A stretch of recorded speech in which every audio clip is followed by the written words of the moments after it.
Yo, it's good. It's your man 100 Grand Ross with The Rock Never Stops. Tonight I want to do this video on the Golden State Warriors. I know everyone else has been weighing in on them, giving their critiques, and I've waited. I've been patient. I wanted to see what they've looked at after the first 10 games or so. I wanted to see how they were coming together, what adjustments Kerr might be making, how the bench is rounding up, guys coming back from injury, and everything else. But now I think it's time for me to give at least my first synopsis on what this team is looking like at the start of this 2022-2023 NBA season. If you enjoyed the video, please smash the like button for me. It helps with the algorithm. Subscribe and hit the bell for notifications. Truly appreciate all the love and support. Yo, let me just start off by saying this is really a tale of two tales. Like when you look at the Golden State Warriors, it is two very different pictures. It is one story, but two very different pictures.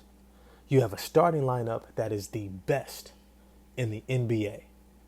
When Stephen Curry, Klay Thompson, Andrew Wiggins, Draymond Green, and Kevon Looney are all on the court together, they are the best in the NBA.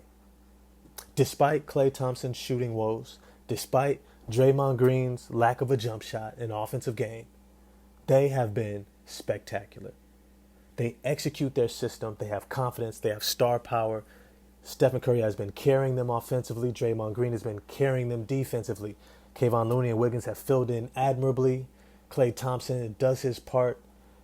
Steph is playing better defense than he ever has in his career and better offense. This team is spectacular when it's just those five on the court. And then you have the bench. The bench unit is the absolute worst in the NBA. And namely because of what I always tell you guys, that young teams don't win. Why? Because their learning curve is such that they are still figuring out many of the basic rudimentary aspects of the NBA game that prevent them from executing and playing efficiently. And so teams who simply know what to do in the right moment out execute them and outperform them. Now, most veterans who occupy most bench positions are also able to do this despite if they have the same amount of talent as the Golden State Warriors. So this means despite the star power of a Jordan Poole, a Jonathan Kuminga, a Moses Moody, a James Wiseman, they can still get greatly taken advantage of. And we see that night after night after night. The reality is, this Golden State Warriors team has to figure some things out. And if I'm honest with you, it starts with Steve Kerr.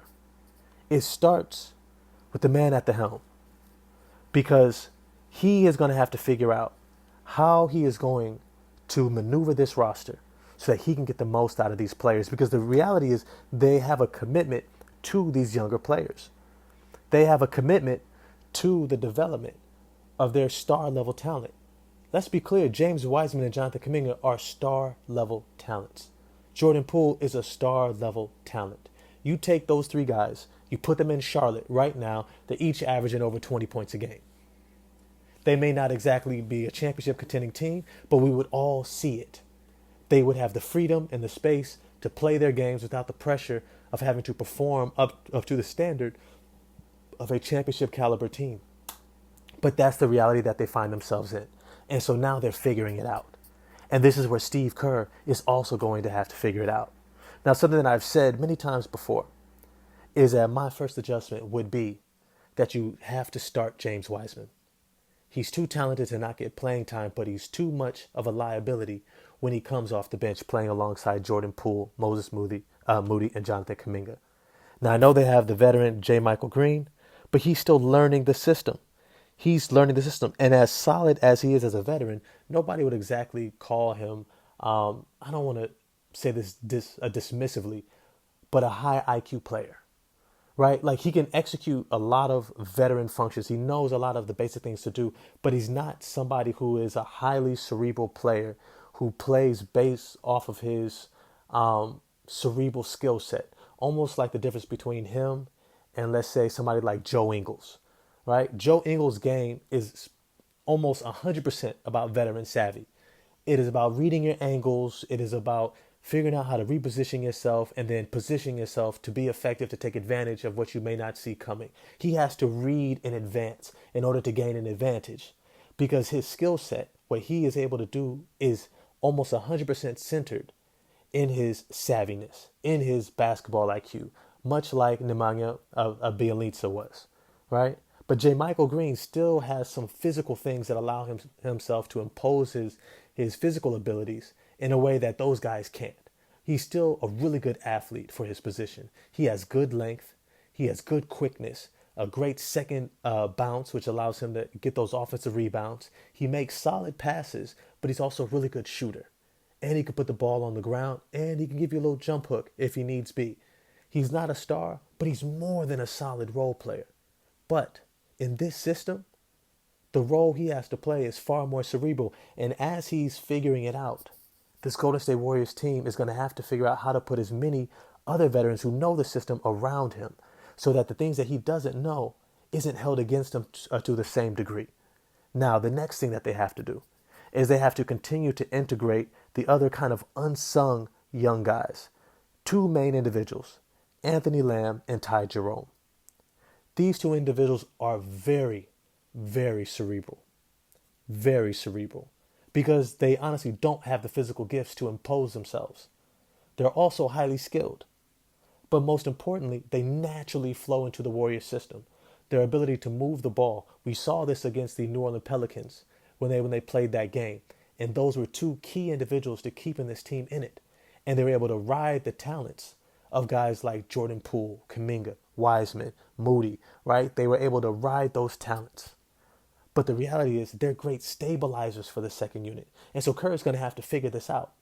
Because when you really look at this team, this is still a championship contending team when you look at that starting unit. And if you're going to have to bet on one, it's going to be that starting unit. It has to be that starting unit. Stephen Curry has never looked better. Has never looked better. And Draymond Green looks like he's back to that Defensive Player of the Year caliber play. The things he did against the Sacramento Kings, against Domantas Sabonis, his ability to hit Stephen Curry on those back doors and catch him off of handoff screens for threes. I mean, the things that he's doing is just absolutely beautiful. And if Klay starts getting back to his normal shooting, if not even spectacular shooting, his assist numbers go through the roof. And the court's going to open up just that much more. And so right now, Steve Kerr has to figure this out. But I'm optimistic. Because as Dante DiVincenzo gets his self back from injury, and Anthony Lamb and Ty Jerome continue to be integrated, hopefully James Wiseman gets more minutes in that starting unit, and they begin to stagger some of those starters a little bit more with the second unit, right? I think that's going to help balance things out a lot more. And it seems like Draymond Green and Klay Thompson are off that minutes restriction that was limiting how much they were able to play throughout those early games. But it's a long season. It's a long season. So let's not read too much into this. They're still the best team in basketball, all right, despite the record, okay? So, but as always, I want to know what you all think. If you agree with my statement, if you disagree, holler at me and let me know. You know I love the conversation, all right? But if you enjoyed the video, smash the like button, hit subscribe and the bell for notifications. I'm going to holler at y'all in the comment section. Peace.